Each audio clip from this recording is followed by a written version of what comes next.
आज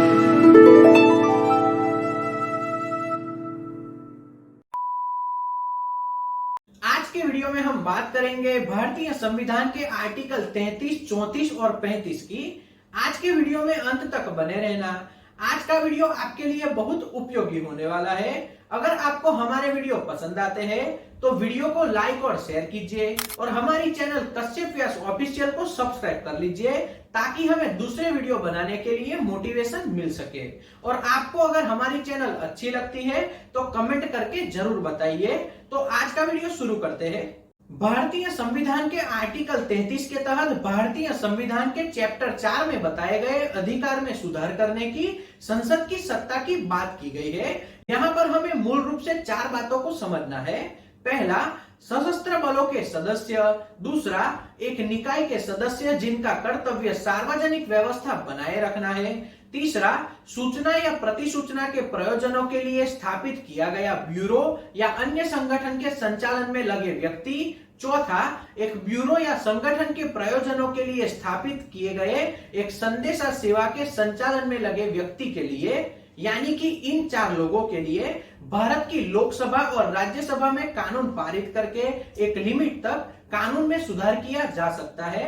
एक लिमिट तक सुधार किया जा सकता है, यानी कि देश में सेवा में लगे हुए कर्मचारी को काम करने के लिए किसी भी तरह से परेशानी न उठानी पड़े। यानी सरल भाषा में जान लीजिए, भारत के संविधान के आर्टिकल 33 के तहत दिए गए काम करने वाले सशस्त्र बल और सरकारी एजेंसियों को काम करने में किसी भी तरह की परेशानी न उठानी पड़े, उसके लिए कानून में सुधार करने की भारत की संसद को अनुमति दी गई है।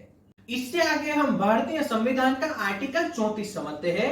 भारतीय संविधान के आर्टिकल 34 के तहत भारत के किसी एक प्रदेश में जब सैन्य कानून लागू किया गया हो तब उस प्रदेश के नागरिकों के अधिकारों पर नियंत्रण लगाया जा सकता है। यह बात बताई गई है। इसमें हमें 2 बातों को ध्यान में रखना है। सबसे पहले आप जान लीजिए, भारत के संविधान के तहत जो भी मूलभूत अधिकार दिए गए हैं, यह आर्टिकल उसके विपरीत कार्य करता है। यानी कि आप इसे एक अपवाद के रूप में देख सकते हो और इसी का उपयोग कर भारत की चुनी हुई सरकार के द्वारा जम्मू कश्मीर राज्य में सैन्य कानून लगाया गया, यानी कि मार्शल लॉ लागू किया गया।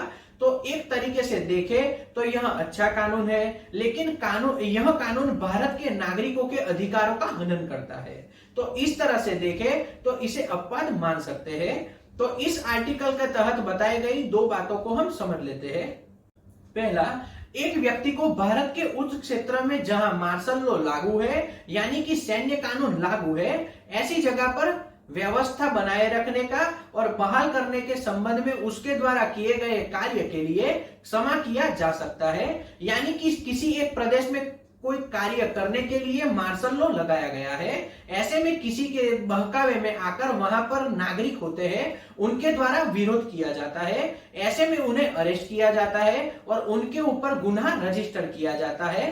फिर भी अगर सरकार चाहती है तो ऐसे नागरिकों के ऊपर लगाए हुए केस वापस ले सकती है और उन्हें उस केस से बरी भी किया जा सकता है।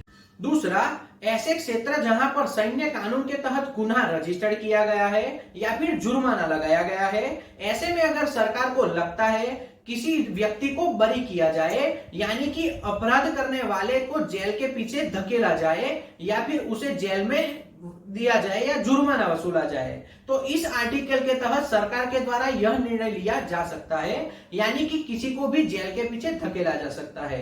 इसे भी आप एक तरीके से अपवाद के रूप में देख सकते हो। सबसे पहले सरकार के द्वारा किसी एक प्रदेश के ऊपर मार्शल लॉ लगाया जाता है, वहां के नागरिकों के अधिकार छीन लिए जाते हैं और उससे विपरीत उन लोगों के ऊपर गुनाह रजिस्टर करवाए जाते हैं और इसके बाद सरकार चाहे उन लोगों के ऊपर लगाए केस हटा भी सकती है और उन लोगों को उस केस में जेल के पीछे भी धकेल सकती है। तो एक तरह से देश के विरोध में कार्य करने वाले लोगों के लिए यह कानून अच्छा है, लेकिन सरकार के द्वारा अपने खिलाफ बोलने वाले लोगों को इस कानून के तहत परेशान किया जाता है, तो इसे गलत माना जा सकता है। अब इससे आगे हम भारतीय संविधान का आर्टिकल 35 समझते हैं। भारतीय संविधान के आर्टिकल 35 के तहत भारत के संविधान में किए गए प्रावधानों को लागू करने की प्रक्रिया की बात बताई गई है। इसे हम सरल भाषा में समझते हैं। भारत के संविधान का आर्टिकल 35 मूल रूप से एक बात बताता है, भारत के नागरिकों के लिए जो कानून पारित किए गए हैं यानी कि पारित किए जाते हैं और उसमें भारत के संविधान की ओर से जो मूल रूप से हमें अधिकार दिए गए हैं उसमें कोई भी सुधार करना है तो ऐसे में भारत की लोकसभा या राज्यसभा के द्वारा ही कानून पारित किया जा सकता है। उसमें किसी भी तरह से किसी एक राज्य की विधानसभा के द्वारा कानून में सुधार नहीं किया जा सकता, यह कानून भी पारित किया नहीं जा सकता। यानी भारत के प्रत्येक नागरिक के हितों के लिए जो भी कानून पारित किया जाता है वह भारत की लोकसभा या राज्यसभा से ही किया जा सकता है, किसी भी राज्य की विधानसभा से कतई नहीं किया जा सकता। तो आज के वीडियो में हमने भारतीय संविधान के आर्टिकल 33, 34 और 35 को समझाने की कोशिश की है और इसी के साथ भारतीय संविधान का चैप्टर 4 को आज हमने समझ लिया है। अब इससे आगे हम इसी तरह से पूरा भारतीय संविधान जानेंगे।